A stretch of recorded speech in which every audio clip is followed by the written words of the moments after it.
In this video, we will be talking about divergent plate boundaries, including their characteristics and examples worldwide. So for this video, you just need a printed copy of the PowerPoint presentation that goes with the video, and feel free to stop or rewind the video at any time as needed. So first, what I want to show you is a video of a divergent boundary. And you have this link, a link to this video on the page for Chapter 3 in Canvas. So on this video, you have two large pieces on both sides, and these represent the continents. And then in the middle, you have a small linear sea, let's say, with a mid-oceanic ridge in the middle.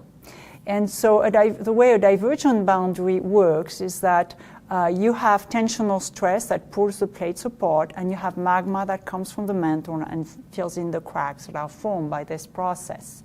In this process, the ocean or the sea grows at the mid-oceanic ridge, and then you'll see in this particular videos that the two continental masses are getting away from one another.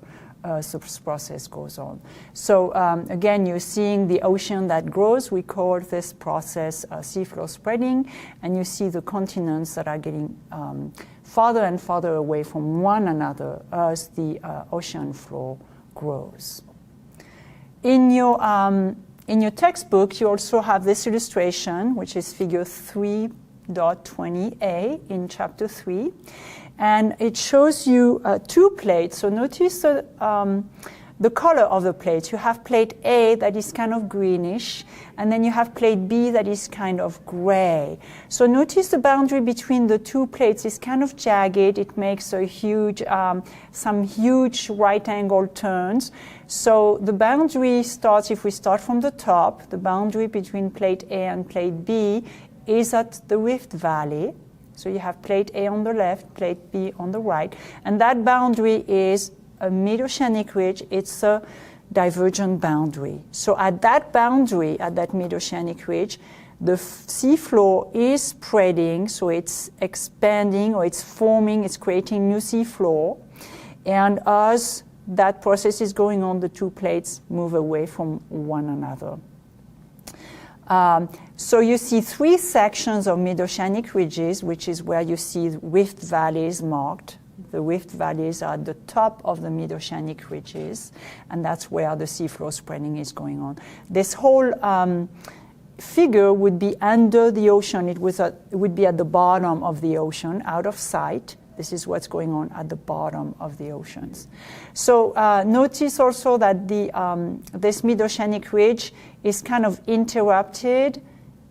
So if you look at the first segment at the top, then you see another segment of plate boundary, but that's not the mid-oceanic ridge. We'll talk about this type of boundary when we talk about transform boundaries. And then you have the second segment of Rift Valley, which is also a divergent boundary between plate A and plate B. Then you have another segment of transform fault boundary, and then you have a third section of mid-oceanic ridge with a rift valley. So the divergent boundary itself is really the boundary between plate A and plate B, where there is a rift valley at the top of a mid-oceanic ridge. So a mid-oceanic ridge is basically a big mountain ridge at the bottom of the ocean. Again, that's not something that we see because it's out of sight, but these are areas that we have explored and that we have been able to map. So at the bottom of the oceans, you have these big mountain ridges. At the top of those mid-oceanic ridges is what they are called. You have a rift valley, so it's kind of a depression, and that's where that seafloor spreading is going on. So seafloor spreading, again, is you have volcanic activity that creates new seafloor. And as that activity goes on, oceans grow in size over time. So characteristics of a divergent boundary, you can refer to figure 316 and 320.a in your textbook. So that's out of Chapter 3. So the plates move away from one another. That's how you could describe the motion at that boundary.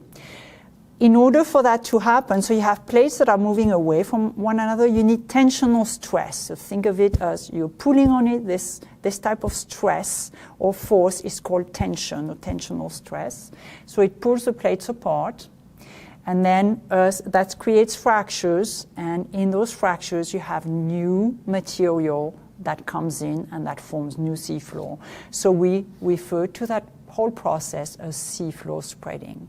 So the main process that's happening at divergent boundaries is seafloor spreading, in which you have material that comes up from the mantle and that creates new seafloor. And over time, the seafloor grows, so the oceans grow. So types of general geologic process that happen at divergent boundaries is you have volcanism, because that process of new seafloor, that's lava that comes up at the bottom of the ocean, so that's volcanic activity. Also, that whole process of plates moving, that's going to generate earthquakes. And then you have some minor mountain building, because that mid-oceanic ridge is actually formed by the upwelling of magma underneath, so you have it's kind of a mountain range at the bottom of the ocean. Now, what happens with divergent boundaries is not like you have an ocean and then suddenly a mid-oceanic ridge is going to form there and seafloor spreading is going to occur. Rather, what happens is that a divergent boundary starts to form under the continent. So let's watch another animation for this. So this video is linked to your textbook. So you also have a link to the specific video on the page for chapter 3 that is in Canvas. So what you're seeing on this video is you see a continent, and at some point this continent gets split apart and it starts to diverge. So it gets ripped apart and then it starts to diverge. So the reason this happens is what we think is going on is you have a continent, a big continent. For example, you could think of Pangaea 200 million years ago. And this continent acts like a blanket insulating the Earth. So heat builds up underneath. And as the heat builds up, what it does is that it makes the continent buckle up. So the heat makes the continent buckle up, although on the video they're not showing the continent buckling up. And then as the continent buckles up, it breaks into pieces. And as these pieces break, they kind of shift position.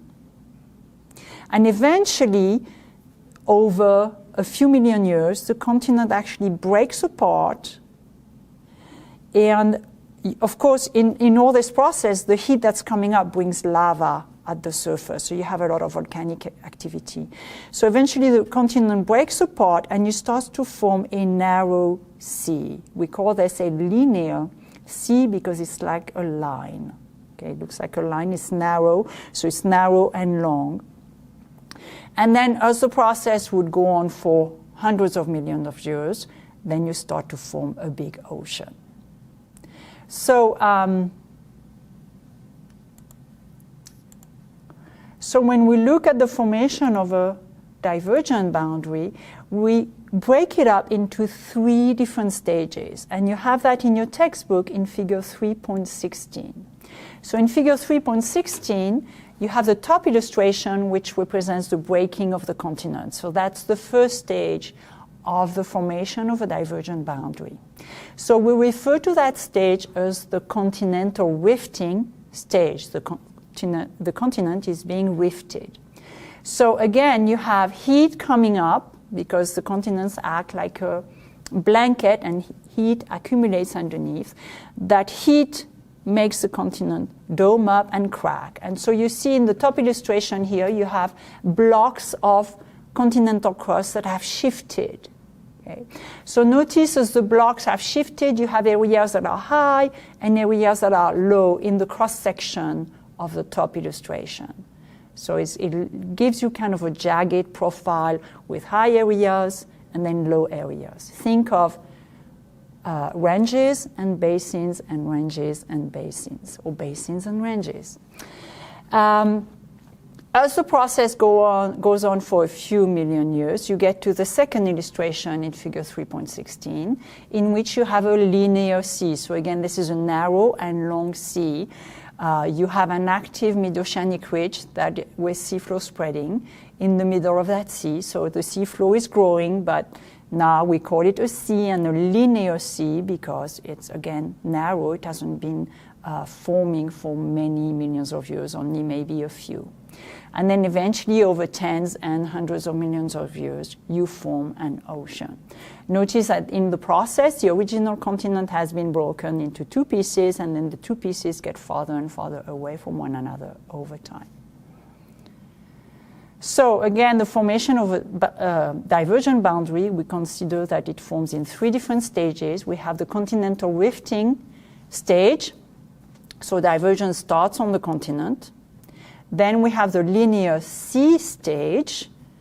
So again, this process, now we have seaflow spreading that has been going on for maybe a few million years.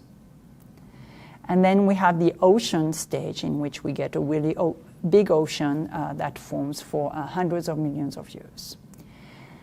So there are examples nowadays in the world of each three of those stages. So first examples of continental rifting.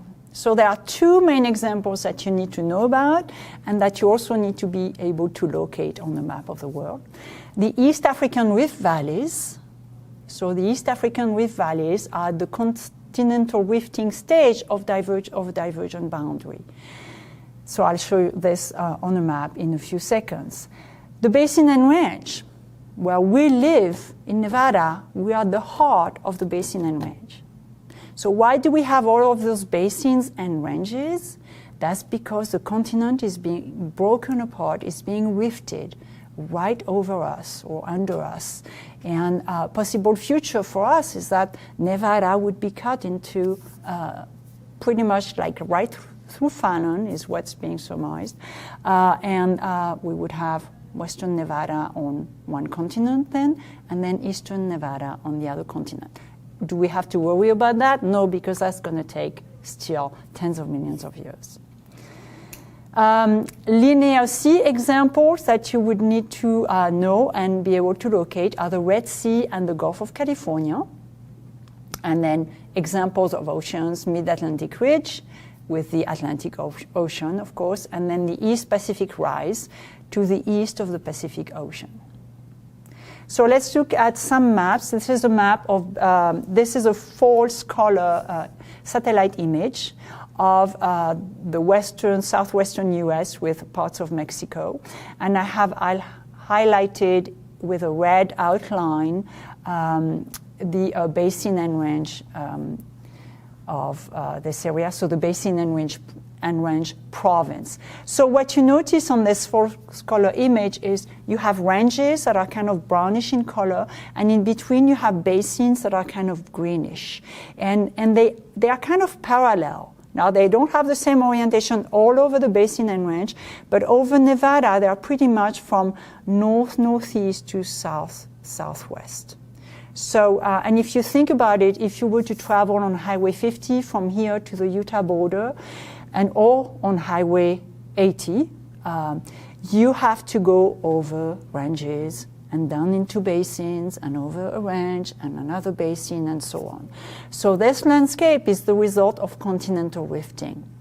So think of it as basin and range is being pulled apart by tectonic forces, meaning forces that are created by the motion of the plates at the surface of the Earth, and as a result is broken down into pieces. And the ranges are the parts of these pieces that are sticking up, and the basins are the parts of these pieces that are just lying lower. So this is a typical landscape in basin and range. This is a picture of a part of Death Valley. So you see the ranges. At the bottom of the ranges, in this particular picture, you have dramatic alluvial fans. So alluvial fans are just deposits that have been brought down from the mountains to the edge of the mountain. So the alluvial fans form like the boundary between the mountain range and the basin itself. On this particular picture, you don't really see the basin, you just see a mountain range. Here's another picture of Death Valley. You see in the background a mountain range. That's the Panamint Range. In the middle, you see a white area, which is the basin. This is Death Valley proper, and it's filled with salts from an ancient lake that existed there. And then in the foreground, you have part of the Black Mountains, which is another range. So in this picture, you have two ranges, and then in between, you have a basin. So here's a map of Earth's tectonic plates that you have links to this map on the page for Chapter 3 in Canvas. And in red here, I have highlighted the East African rift valleys. So in red, these rift valleys of East Africa form two branches. Okay? So remember, we used the East African rift valleys as an example of continental rifting. So what this means is that in the geologic future, the eastern part of Africa, that is east of those red lines, is going to separate from Africa proper. So the continent of Africa is rifting in this particular area. So in this map, I'm going to locate all the examples that you need to be able to reference for the different stages of divergent boundaries. So for the continental rifting stage, you have the East African rift valleys and you have the basin and range. And the basin and range, I could have drawn some kind of an irregular oval at the end of the arrow. Then you have linear seas. You have the Gulf of California, which is barely visible on this map, but it separates the Baja California Peninsula from the main Northern American continent, from Mexico. And then you have the Red Sea, which separates Arabia from Africa.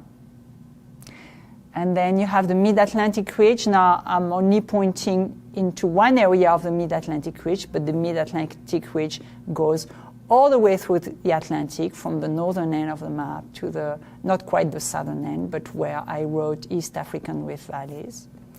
And then you have the East Pacific Rise, which is the located in the Eastern Pacific. So in this illustration, really only the Mid-Atlantic Ridge and the East Pacific Rise and the Gulf of California and the Red Sea are plate boundaries proper. Okay, they are considered plate boundaries. Basin and Range and East African rift valleys are not a boundary yet. So the Basin and Range is on the North American plate. The East African rift valleys are on the African plate.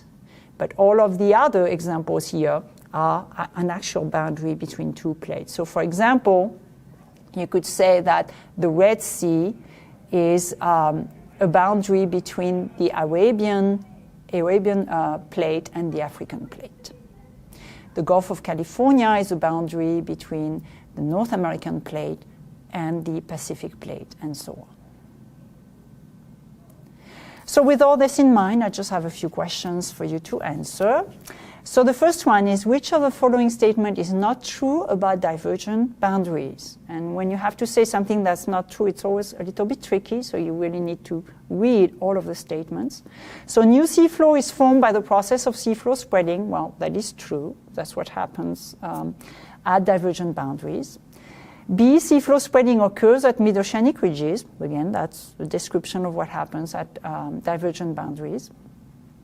Seafloor spreading recycles lithosphere into the mantle.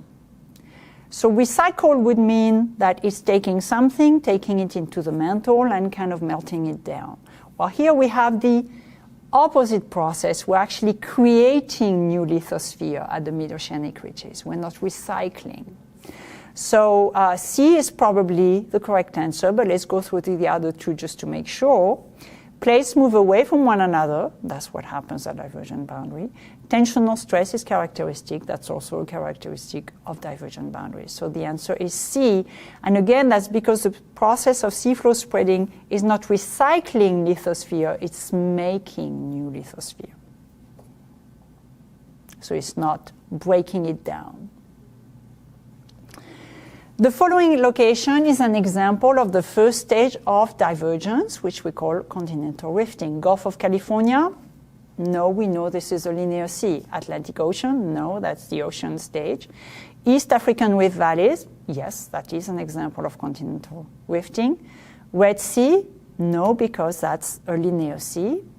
Basin and Range Province of North America, that is also correct. That is an example of continental rifting. So the answer is F, meaning both C and E.